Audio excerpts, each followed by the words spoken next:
Welcome back to LearnPianoLive.com. My name is Jamin, and as you can tell from the countdown clock, the lesson is about to get started. In case you're new with this, there's a few things I'd like to show you to help you throughout the lesson. These lessons are always guided and shaped by your questions, and if you're live with us today, there's a couple different ways you can do that. One is in the public live chat, and the other is the Ask Jamin a Question button, where you can ask me a question privately, and I won't share your identity in case you're afraid that your question is stupid. But it's not. If you're in the archives, though, then just open up the survey. At the end of that, there's a place where you can ask your question. I will say I frequently get questions from students in the archives watching a lesson from 6 months ago, and I have no idea what they're talking about. So please try to be as specific as possible. If you're watching this at LearnPianoLive.com, there should be a PDF and an MP3 button right next to this video. The PDF will often have additional video links inside so you can get more in-depth instruction on each of the topics. And if you're the kind of person who likes to print out the PDF so you can make the same notes on your physical version as I'm making during the lesson, now would be the time to do that. The MP3 is just a play-along track so you can practice more after the lesson. In traditional lessons, a teacher is going to actually present some new concept for maybe 5 or 10 minutes every couple weeks. The rest of the time is going to be spent applying and refining those concepts. Well, here I'm spouting off hours of new information every week, so it's totally unreasonable to expect you to actually absorb all of that. Instead, the goal of these live lessons is for you to find some little nugget of something that makes sense but is a bit of a challenge, and for you to go practice it, because practice is where all the improvement's going to happen. So don't feel bad if you have to leave the live lesson when you find that little thing that you're going to practice. And of course, if I'm going too fast, you can always rewind the live lessons or replay in the archives as much as you want. If these live lessons start feeling random or meandering, it's because they are, on purpose. So if you're the kind of person who wants classical training with a step-by-step method, then you're going to want to check out Kloppel Academy on the website. It's included in your live lesson subscription, so you can do both or either. And the upper levels are seriously hard work, but it's going to take you all the way from ground zero all the way up to being ready to enter any major music college as a piano major in classical or jazz. And finally, it's most people's favorite. This is application, where we take the past concepts from other live lessons and we see how they apply to an actual, real song that already exists. And since there's like 1,000 different ways to play any song, you're just going to work on the version that is appropriate for your level. So that might just mean playing one note at a time for right now. Or maybe you're working on chords or covering the full song. Or maybe you're just seeing how the song breaks down so you can better write and transcribe your own songs in the future. But whatever your level is, the goal is not this song. So even if you don't play the whole entire song, you'll get better by even attempting a little bit of it, and attempt it we shall.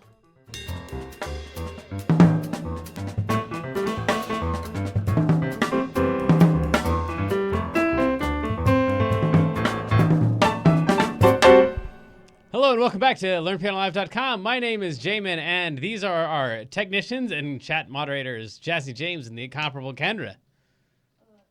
Guess what?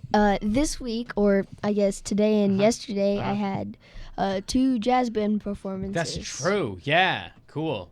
And how'd it go? It was good. There's something you're not telling us, James.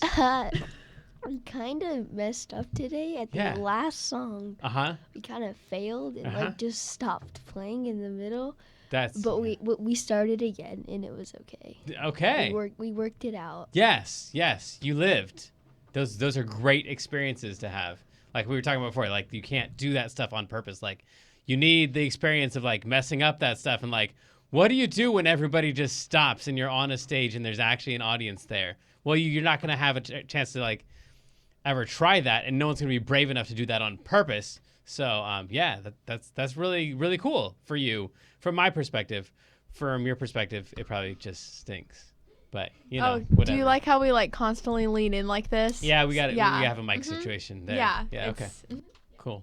So we're gonna play Super Mario Brothers today because everybody always asks to play it, but everyone like wants to pretend like they want to learn it ironically. They're like, oh yeah, I don't know, whatever, sure, I guess we could learn that one Super Mario Brothers song. Like when you play it, it's a ton of fun to play, but for the adults at least, all of my private students are like bringing it in, like they'll have learned part of it, but they don't want to like tell me that they want to work on it, so like play Like, and then they'll hit some wrong notes and stuff. I'm like, hey, let me show you some notes on that. Like, oh, whatever, I don't really care. It's just a stupid kid song. But everyone wants to learn how to play it. So let's get through this song today. And along with the track, it's hopefully going to sound something like this.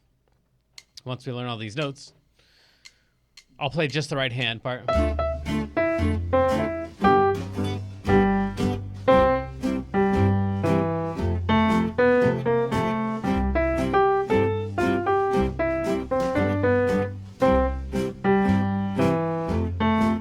Don't worry, I'll show you. You know it looks tricky.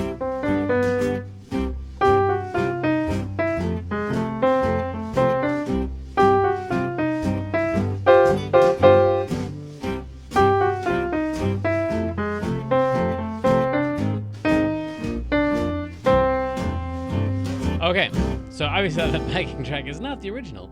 It sounds more like something, I don't know, Super Nintendo would have written for it. But let's go through all these notes one by one. So the first thing we need is an E for this intro. And maybe for a lot of you, that's the only part that you're going to want to work on is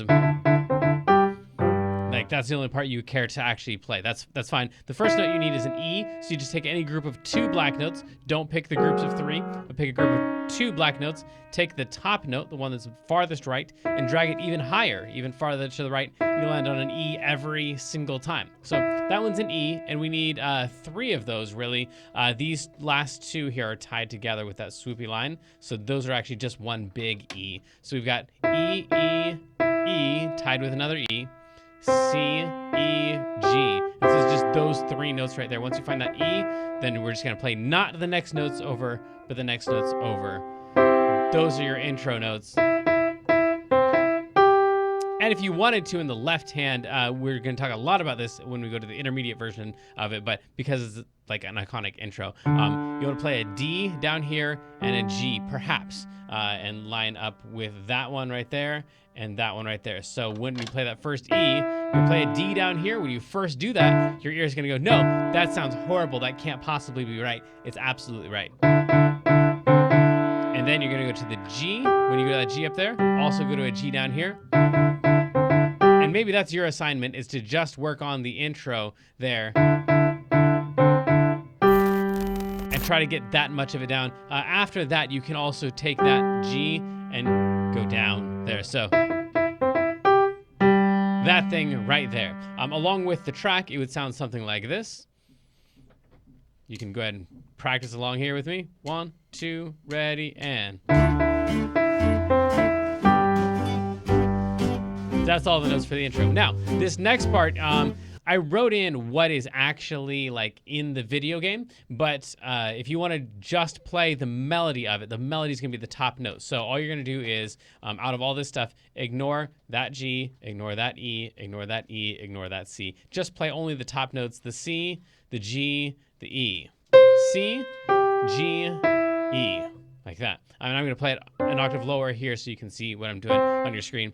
C, G, E, and then the next one of this would be, and again, once you see, real quick here, once you see any of these swoopy lines, that just means that those notes are tied together every single time. So big swoopy line right here means that's one big E. So you've got a single C, a single G, and a single E to start off the song. Then this next one is an A and an F, and of those 2, do you know which one you're going to play? You're going to play the A. So you're going to play that one right there.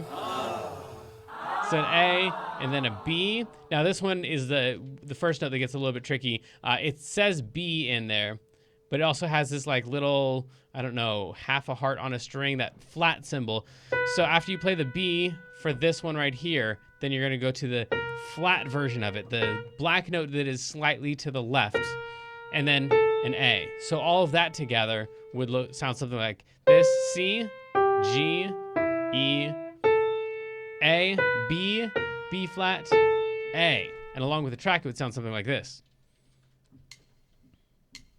And a 1, 2, ready, and...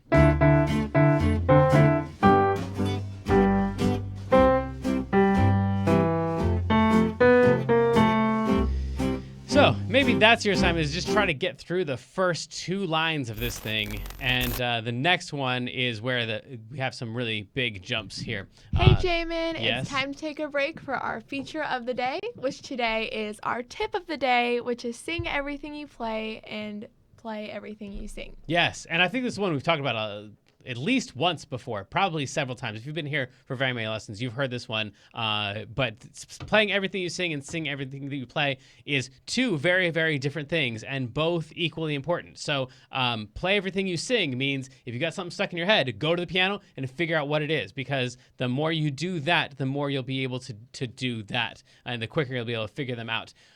This is a skill that most people think is just like talent, like just magical, like some people have it and some people don't. That's not the case at all. So if you are not good at picking out songs, if you try picking out songs, you will, at the beginning, you're just gonna stink at it forever. But once you start getting a couple of them under your belt and you've done it, you've tried really hard, then this skill, this talent, this magic seems to accumulate, and you get faster and faster and faster at this stuff. So that's why you want to play everything that you sing. If you got something stuck in your head, then definitely get it out on your instrument. The other thing is anything that you play, you want to sing that, because all of your creativity is coming in from inside of here, not from here. So if you can play something that's really cool,